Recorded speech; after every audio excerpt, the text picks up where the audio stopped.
Halo kelas 6, masih tema 1 ya, selamatkan makhluk hidup. Subtema 2, hewan sahabatku. Pembelajaran ke-1 masih bersama Ibu Eti Sumiati. Assalamualaikum warahmatullahi wabarakatuh. Bagaimana kabarnya anak-anak? Tetap semangat ya, walaupun kita masih belajar dari rumah.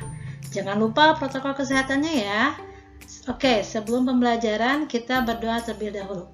Bismillahirrahmanirrahim. Anak-anakku, pada tujuan pembelajaran yang ke-1 yaitu kita akan belajar 1 IPA, 2 IPS. Nah, tujuannya yaitu IPA, siswa mampu mengklasifikasikan hewan berdasarkan cara perkembangbiakannya secara ovivar, vivivar, dan ovovivivar. Sedangkan tujuan pembelajaran IPS yaitu setelah membaca teks tentang ASEAN, siswa mampu menyebutkan kehidupan ekonomi dari dua negara terkait dengan kondisi geografisnya dengan menggunakan diagram Venn. Next, coba, ayo amati nak. Ya, Ibu mau tanya terlebih dahulu siapa di rumahnya yang mempunyai hewan peliharaan? Bisa ayam, ikan, ataupun bebek. Atau bisa juga kambing, sapi ya. Apakah kamu penyayang hewan? Coba, apa saja manfaat yang diperoleh manusia dari hewan? Bagaimana cara hewan berkembang biak? Ayo kita pelajari bersama. Oke anak-anakku, di negara-negara di Asia Tenggara banyak sekali jenis-jenis hewan. Di antaranya bisa dijadikan sebagai makanan, simbol negara, atau dijadikan binatang peliharaan. Nah, kita perhatikan gambar di sini. Ini adalah gambar apa? Pintar, gajah putih. Nah, di beberapa negara di Asia Tenggara, seperti di Myanmar, Kamboja, dan Thailand, menjaga gajah putih adalah usaha yang sangat mahal.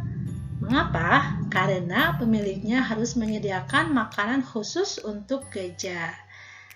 Ya. Nah, di Indonesia juga banyak sekali hasil-hasil laut yang melimpah. Di antaranya yaitu salah satunya apa? Ya, ikan tuna. Hasil dari sumber daya alam laut yang sangat melimpah di Indonesia ya. Sehingga Indonesia dapat mengekspor ke negara-negara seperti negara Jepang, Amerika, dan negara-negara Eropa.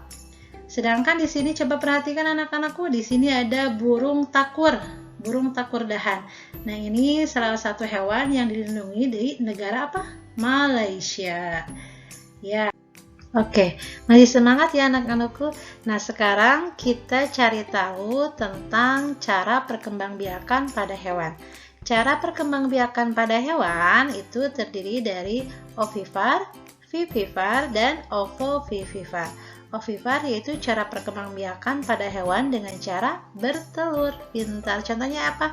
Ayam, burung, dan masih banyak lagi ya. Nah, sedangkan vivivar yaitu cara perkembangbiakan pada hewan ya dengan cara melahirkan. Contohnya apa? Sapi, kucing ya, dan masih banyak lagi. Sedangkan yang ketiga yaitu ovovivivar, yaitu perkembangbiakan pada hewan dengan cara bertelur sekaligus melahirkan. Contohnya apa? Ya, pintar, ular ya. Nah, ayo kita amati gambar di bawah ini. Gambar ini ya. Di sini ada sapi, buaya, ayam, ular. Ini ular apa anak-anakku? Ular derik ya. Ya. Dan ini ada kura-kura, di sini ada burung ya. Nah, masih ada lagi bebek, bunglon, lumba-lumba. Ini apa anak-anakku? Ya, kuda laut. Jadi ini tikus ya. Ini apa? Kelinci. Nah, oke anak-anakku, sekarang kita akan mengelompokkan hewan-hewan yang sudah tadi kita sebutkan ya ke dalam diagram Venn. Nah, di sini ada vivivar, ovivar, dan ovovivivar dan ovivar. Nah, nanti kalian masukkan dari gambar-gambar yang tadi. Contohnya ini, vivipar atau beranak, masukkan ini sapi ya. Ovovivipar, nah tadi beranak dan bertelur, ini masukkan kuda laut. Selanjutnya ini ovipar, bertelur, ini contohnya ayam. Jadi dari gambar-gambar yang tadi, yang sebelumnya, kalian masukkan ke dalam diagram Venn ya anak-anakku. Oke, ayo kita perhatikan anak-anakku. Hewan-hewan yang ada sangat membantu penduduk di kawasan Asia Tenggara dalam kegiatan ekonomi. Tadi contohnya ini ya, gajah di negara apa? Thailand. Di negara kita juga banyak ya. Di provinsi mana coba anak-anakku ibu tanya? Pintar, di Lampung. Ya. Ayo kita cari tahu perekonomian di negara ASEAN. Yang pertama yaitu satu, negara Brunei Darussalam. Negara ini sangat terkenal dengan apa ini coba? Iya, minyak bumi dan gas alamnya ya. Jadi pendapatannya sangat tinggi karena gas alamnya sangat berlimpah. Selanjutnya ini adalah negara Filipina. Negara kepulauan dengan mata pencaharian terbesar sebagian besar penduduknya yaitu di bidang apa ini? Pertanian. Hasil pertaniannya yang diekspor ke negara lain diantaranya itu nanas, padi, kelapa, dan gula. Ya, hasil pertanian ini juga yang menunjang perkembangan ekonomi di negara Filipina. Next, ya, ini adalah negara siapa? Negara kita, negara tercinta Indonesia. Indonesia adalah negara kepulauan terbesar di kawasan ASEAN ya. Indonesia memiliki ragam sumber daya alam yang sangat kaya. Banyak hal yang dapat dikembangkan untuk memperkuat perkembangan ekonomi Indonesia. Saat ini, Indonesia juga banyak mengekspor minyak dan gas bumi, tekstil, dan produk-produk dari apa coba nak? Iya, pintar, dari kayu ya. Kemudian pertambangan juga masih salah satu pintu masuk para pengusaha dari mancanegara ke Indonesia. Kemudian keindahan alam Indonesia pun merupakan daya tarik yang menjadi sumber devisa negara dari sektor pariwisata. Contohnya di mana coba? Pintar, di Bali ya. Oke, selanjutnya sekarang negara Malaysia. Kegiatan ekonomi utama penduduk Malaysia adalah di bidang pertanian, pertambangan, dan perindustrian. Perdagangan internasional merupakan salah satu kegiatan ekonomi Malaysia yang mengalami pertumbuhan tercepat. Peralatan elektronik, minyak, dan gas bumi diekspor ke negara-negara lain. Ada juga produk dari kayu, minyak sawit, karet, tekstil, sepatu, dan bahan-bahan kimia juga diperdagangkan di negara internasional. Ya, masih semangat ya anak-anakku. Sekarang negara Kamboja. Kamboja mengalir sungai, iya pintar, Mekong. Di daerah di sekitar sungai Mekong merupakan daerah yang subur. Mata pencaharian penduduk Kamboja adalah pertanian. Hasil pertanian yang paling besar yaitu apa? Padi dan karet. Selanjutnya yaitu negara Myanmar. Negara Myanmar juga coba ini perhatikan. Penduduknya mata pencaharian utamanya apa? Pertanian, perkebunan, dan pertambangan. Padi merupakan hasil utama dari pertanian di sana. Myanmar merupakan salah satu negara penghasil padi terbesar di Asia Tenggara. Selanjutnya ini adalah negara Singapura. Negara Singapura merupakan negara paling maju di kawasan ASEAN. Letak Singapura sangat strategis. Saat ini Singapura menjadi negara transit ramai di Asia. Oke, selanjutnya sekarang negara Thailand. Negara Thailand sering juga disebut sebagai lumbung padi di Asia Tenggara.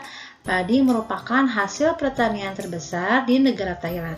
Selain itu, masih ada perkebunan, kehutanan, pertambangan, dan industri juga merupakan kegiatan ekonomi penduduk Thailand. Saat ini penghasilan utama dari negara Thailand adalah sektor pariwisata karena keunikan bangunan budaya di Thailand menjadi daya tarik tersendiri bagi para wisatawan mancanegara. Selanjutnya, negara Vietnam.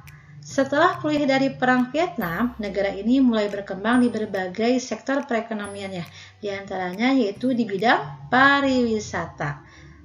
Di bidang perhotelan, restoran, serta transportasi juga turut berkembang pesat di negara Vietnam. Selanjutnya yaitu negara Laos, negara yang bertetangga dengan Kamboja. Negara ini dilewati oleh aliran sungai Mekong, sama seperti di Kamboja ya. Kegiatan pertanian banyak dilakukan di sana. Sebagian besar hasil pertaniannya dinikmati oleh negara Laos. Jadi mata pencahariannya yaitu ini apa? Pertanian. Alhamdulillah, hari ini kita telah belajar 1 IPA tentang perkembangbiakan hewan. Tadi ya ada 3, ovivipar, vivipar, dan opovivipar. Yang kedua yaitu IPS tentang kondisi geografis dan kehidupan ekonomi di negara ASEAN. Untuk latihan, nanti kalian membuat diagram pen membandingkan kehidupan ekonomi dan kondisi geografis dari 2 negara ya, Malaysia dan Laos.